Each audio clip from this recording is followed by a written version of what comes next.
Afaan Oromoo ni dubbattu garuu dubbisuu fi barreessuu hin dandeessan. Ijoolleen keessanii biyya alaa jiraatan qubee afaan Oromoo addaan baasanii beekuu dhabuun isin rakkisaa jira. Kun salphaa miti. Garuu amma furmaata argattaniirtu. Afaan Oromoo dubbachuun qofti gahaa miti. Aadaa fi eenyummaa keessan jajjabeessanii guddisuuf dubbisuu fi barreessuu dirqama. Viidiyoo kana booda qubeewwan hundumaa addaan baastanii beekuun jechootaa fi himoota salphaatti dubbisuu ni dandeessu. Rakkoo keessan har'a asitti ni fura. Amma gara qubee keenya har'a ni dabarra.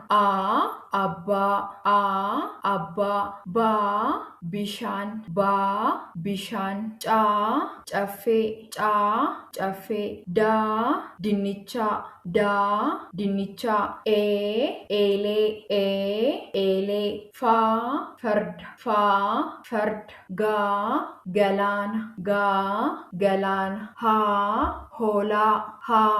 hoolaa, ija, jabaa, kiyya, lafa, mana, nama, obboleessa, poolisii, qurxummii,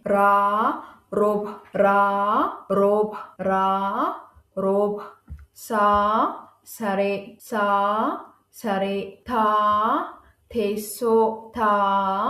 teessoo, uffata,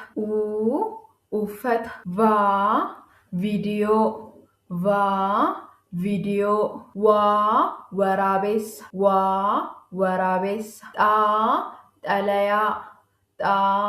xalayaa, yeroo,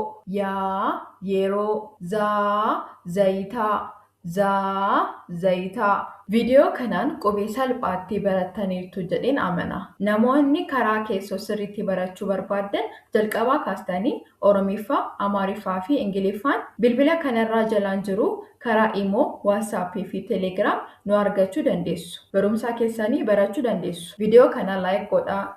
Yaada keessanii koomentii irratti na barreessaa. Chaanaalii kana sabiskiraayib gochuu hin dagatinaa. Galatooma.